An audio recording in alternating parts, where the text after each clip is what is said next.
ভোটের দুদিন আগে ইসলামপুরে সিপিএম কর্মী খুন। দলীয় প্রচারে যোগ দেওয়ার পর থেকে নিখোঁজ। নেহালপুরে নূর আজমকে অপহরণ করে খুনের অভিযোগ। তৃণমূলের বিরুদ্ধে খুনের অভিযোগ পরিবারে। একটা লোককে মার্ডার করে দিল। এটা পলিটিক্যাল মার্ডার, এটা ইলেকশন মার্ডার। ও কিছুদিন আগে বাম পয়েন্টের ঝান্ডা ধরেছিল, তাকে থ্রেট করেছিল, সেটা আমাকে বলেছিল কিছুদিন আগে। এটা পলিটিক্যাল মার্ডার। আর যে মার্ডার করেছে তার বাড়ি ঘরগুলো জ্বলাবো।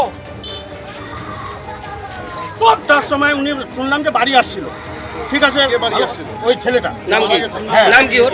নূর আজম। এই ঘটনাটা বিকালের দিকে গ্রামে আসে, বলছে সবাইকে দৌড়ায় দৌড়ায়, মানে আমরা তো ছিলাম না, মানে বাড়ির লোক, মানে মেয়েগুলোর কাছে শুনছি, বলছে আমাকে বাঁচাও, আমাকে মারে দিবে, 100 নম্বরে খুন করো। ওই যে দৌড়াদৌড়ি করে মানে পড়ে যাওয়ার পরে সেন্সেলে মেরেছে। এটা তো এখনো পাত্তা চলে না। এখন 2-3টা ছেলে এখন আমাদের গ্রামে। এটা কি পলিটিক্যাল মার্ডার বলে মনে করছেন? রাজনৈতিক মার্ডার এটাই হবে। কারা মারতে পারে? কারা মারতে? মানে পার্টি পলিটিক্স কারা মারতে পারে তদন্ত পুলিশ করবে। সেটা আপনাদের আগে বামফ্রন্টে ছিল। হয়েছে আমরা তো কিছু জানিনি। সকালে আজকে ওকে উঠাইছে, সকাল থেকে উঠাই নিয়ে বেড়াচ্ছে, ওকে পারে নিয়ে বাচ্চা। আমাদের কাছে জানা নাই, আমরা ভাবছি কোনো কাজে গেছে। এরকম মারছে, ও মারের যে রশি দিয়ে বানে ছেড়ে দিয়েছে, ওখানে যা পড়ে সে উঠাই নিয়ে আসলাম সবাই এখানে ডেট করে। কেন মারলো ওটা? ওকে উঠালে তারপরে বেলা চলবে।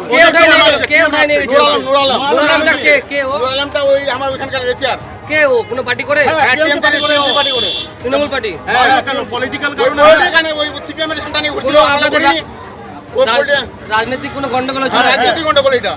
আপনারা পুলিশকে জানিয়েছিলেন? ইলেকশন কমিশন না, জানিয়েছিলেন? এটা আমি জানি না। আমরা কি জানি কিরকম মারে হবে, এটা জানি না। ও তো আমার একটা গ্রামের ওখানে এখন কি দাবি করছেন আপনারা? আমাকে আমরা তদন্ত চাই, আর আমরা রোড জাম করব। যখন অবধি আমাদের বিচার হবে না তখন অবধি আমরা ছাড়বো না। ইলেকশনের পরে আমাদেরকে আরো মারি দিবে সবাই। বিষয়টা হচ্ছে যে আমার নমিনেশনেও গেছিল। নমিনেশনে যাওয়ার পর হঠাৎ অফ হয়ে যায়। তো আমি একটা ওকে মেসেজ করেছিলাম যে কি ভাই, তুমি এই টাইমে অফ হয়ে গেলে, মানে একটা মানে আবেগ কমরেড, যে তোমার আখির হঠাৎ কি তুমি এই টাইমে হয়ে গেলে, এটা তো ঠিক না। তো তারপরে ও বিভিন্ন সূত্রে মারফত জানতে পারি যে ওর উপরে কেউ চাপ দিয়েছে। তারপরে হঠাৎ আজকে যে এরকম হবে, ওকে কে নিয়ে গেল, কিভাবে আসলো, ও এতই বা কি বলছে ওভার এক্সাইটেড হয়ে জিনিসপত্র ভাঙতে শুরু করলো কেন, এগুলো আমার মনে হয় পুলিশকে তদন্ত করা ইমিডিয়েট দরকার। নূর আলমের সাথে ওর কি ঝামেলা ছিল, নূর আলমের সাথে ওকে নিয়ে গেল কিনা বা কে নিয়ে গেল, এটা আমরা যেটা শুনতে পেলাম, এটা এখানকার কয়েকটা লোক শুনতে পেলাম। আমি এটাই বলবো যে পুলিশ তদন্ত করুক, পুলিশ তদন্ত করুক। এটাও তো ভিডিও ফুটেজ দেখাবে ওরা, যেখানে ও সিপিএম এর ফ্ল্যাটটা নিয়ে ঘুরে বেড়াচ্ছিল, তার কোনো না কোনো তো ভিডিও ফুটেজ হবে কোথাও। তো ছেলেটা আমাদের তৃণমূল কংগ্রেস করতো, ছেলেটা কয়েকবারের মাঝখানে আমার সঙ্গে দেখাও করেছে। ও টিএমসি করতো, ওই নিহালপুরে প্রোগ্রামে গিয়েছিলাম, তখন ও সাথে ছিল ওই প্রোগ্রামটার মধ্যে। ওই ছেলেটা কোনদিনে সিপিএম করেন, বাবা সিপিএম করতেন, আজমল প্রধান, উনি নিশ্চয়ই সিপিএম করতেন। আর এটা এখানে যে সিপিএম করতো, টিএমসি মেরে দিল, এগুলো সব রাজনৈতিক ফায়দা তোলার চেষ্টাটা করছে, সেটা সম্ভব হবে না। এবার বিধানসভা নির্বাচনে আমরা অনেক ভোটে জিতবো এখানে। খুনের পিছনে কি রহস্য আছে এখন? সেটা পুলিশ প্রশাসন আছে, তদন্ত করবে। পুলিশ তদন্ত করবে নিশ্চয়ই। কিছু দেখলাম স্ক্র্যাচেজও আছে বডিতে, নিশ্চয়ই পুলিশ প্রশাসন তদন্ত করবে কী কারণ আছে। যেই জড়িত থাকুন না কেন, ওকে অ্যারেস্ট করা হবে, তার ব্যবস্থা হবে, তার পুলিশ প্রশাসন আছে, তার কঠোর শাস্তি হবে, সে যেই হোক না কেন। ব্যবসায়ী জয় কামদারকে আদালতে পেশ করে একের পর এক চাঞ্চল্যকর দাবি করল ইডি।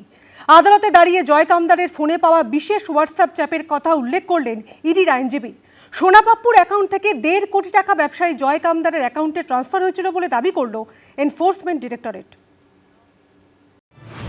ভোটের মুখে বেআইনি লেনদেনের শিকড় সন্ধানে তৎপর হয়েছে ইডি। কোটি কোটি টাকার বেআইনি লেনদেনের অভিযোগে রবিবারই তারা গ্রেপ্তার করেছে সান এন্টারপ্রাইজের ম্যানেজিং ডিরেক্টর জয় এস কামদারকে। 1 এপ্রিল একই সঙ্গে বালিগঞ্জে ব্যবসায়ী বিশ্বজিৎ পোদ্দার ওরফে সোনাপাপ্পুর বাড়ি, বালিগঞ্জে সান এন্টারপ্রাইজের অফিস এবং বেহালায় এই সংস্থার এমডি জয় এস কামদারের বাড়ি সহ 10 জায়গায় তল্লাশি চালায় ইডি। আর রবিবার গ্রেপ্তার করা হয় জয় এস কামদারকে। সোমবার তাকে আদালতে তুলে চাঞ্চল্যকর দাবি করে এনফোর্সমেন্ট ডিরেক্টরেট। ইডির আইনজীবী দাবি করেন জয় কামদারের অফিস থেকে 50 লক্ষ টাকা উদ্ধার করা হয়, তার বাড়ি থেকে উদ্ধার করা হয় 1,20 লক্ষ টাকা, বাড়ি থেকে একটি মোবাইল ফোনও উদ্ধার করা হয়। সেই ফোনে সন্দেহজনক চ্যাট পাওয়া গেছে। চ্যাটে হাওয়ালার মাধ্যমে লেনদেন সংক্রান্ত বিষয়ে উল্লেখ রয়েছে। ব্যবসায়ী জয় কামদারের হাওয়ালা যোগ নিয়ে ইডির আইনজীবী আরও বলেন, ইংল্যান্ড, মালয়েশিয়া, দুবাই হাওয়ালার যোগ পাওয়া গেছে। ফোনে কথা বলার প্রমাণ পাওয়া গেছে, কিন্তু কারণ ব্যাখ্যা করতে পারেননি। দুবার নোটিশ দেওয়া হলেও তিনি হাজিরা দেননি। পার্সোনাল ওনার সঙ্গে যাদের ব্যক্তিগত সম্পর্ক আছে সেই অনুযায়ী ওনার যে ডিভাইসটা নিয়ে গেছিল সেখান থেকে কিছু ডিস্ট্র্যাক্ট করে সেই ডিভাইসের দেখিয়ে সেই কারণে ওনারা পুলিশ কাস্টাডি চেয়েছিল।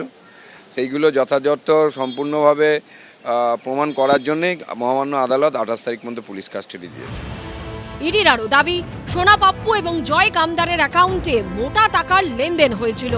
সোমবার ইডির আইনজীবী আদালতে দাবি করেন, সোনা পাপ্পুর অ্যাকাউন্ট থেকে 1.5 কোটি টাকা ট্রান্সফার হয়েছিল ব্যবসায়ী জয় কামদারের অ্যাকাউন্টে। যদিও তিনি দাবি করেছেন 15 লক্ষ টাকা ট্রান্সফার হয়েছিল। ডিজিটাল তথ্য সামনে রেখে জেরা করা প্রয়োজন।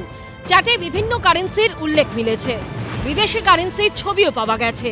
এর থেকে ইঙ্গিত পাওয়া যায় অভিযুক্ত ক্রস বর্ডার হাওয়ালার সঙ্গে যুক্ত। অভিযুক্ত ব্যবসায়ী জয় কামদারের আইনজীবী পাল্টা সওয়াল করেন, ইডি এই মাসেই তদন্ত শেষ করতে চাইছে কেন? ইডি দাবি করেছে, সান গোষ্ঠীর হিসেব থেকে জানা গেছে কলকাতা পুলিশের ডিসি শান্তনু সিনহা বিশ্বাসের 2 ছেলে তাদের থেকে ফ্ল্যাট কিনেছেন। তারা এটা বলছে না যে সেই চুক্তি বাতিল হয়েছিল। যে 4টি মামলার উপর ভিত্তি করে ইডি তদন্ত শুরু করেছে তার একটি চার্জশিটেও জয় কামদারের নাম নেই। 1 এপ্রিল সোনা পাপ্পুর বাড়ি থেকে আগ্নেয়াস্ত্র উদ্ধার করেছিল ইডি। সেই আগ্নেয়াস্ত্র নিয়েও এবার চাঞ্চল্যকর দাবি করল এনফোর্সমেন্ট ডিরেক্টরেট। আদালতে জমা দেওয়া নথিতে তারা দাবি করেছে আগ্নেয়াস্ত্রটি কেনা হয়েছিল জেটি ক্যালকাটা আর্মস নামে বিপণী থেকে, যার অন্যতম মালিকানা রয়েছে জয় কামদারের নামে। 15 জানুয়ারি ওই আগ্নেয়াস্ত্র 50 রাউন্ড কার্তুজ কেনা হয়েছিল সোনা পাপ্পু স্ত্রীর নামে। সেই রিভলভার বাজেয়াপ্ত করা হচ্ছে এবং যখন স্ত্রীকে প্রশ্ন করা হয় 1 এপ্রিল তল্লাশির সময় যে তার ভ্যালিড ডকুমেন্ট দেখাতে হবে, তিনি কিছু দেখাতে পারেননি এবং তারপরেই সেটা কিন্তু বাজেয়াপ্ত করা হয় এবং গড়িয়াহাট থানাকে হ্যান্ডওভার করা হয়। রবিবার গ্রেপ্তারির পর অসুস্থ হয়ে পড়ায় জয় এস কামদারকে আদালতে পেশ করা যায়নি। তাকে আরজিকর হাসপাতালে ভর্তি করা হয়। বিচারক বলেন, সোমবারের মধ্যে হয় আদালতে উপস্থিত করাতে হবে, নয়তো মেডিকেল রিপোর্ট দিতে হবে। সোমবার সকালে হাসপাতালে পৌঁছন ইডি অফিসাররা। সেখান থেকে জয় এস কামদারকে নিয়ে যাওয়া হয় স্পেশাল কোর্টে। 28 এপ্রিল পর্যন্ত জয় কামদারকে ইডি হেফাজতের নির্দেশ দিয়েছে আদালত। পার্থপ্রতিম ঘোষ, প্রকাশ সিনহা ও আবির দত্তের রিপোর্ট, এবিপি আনন্দ। এবিপি আনন্দ, এগিয়ে থাকে, এগিয়ে রাখে।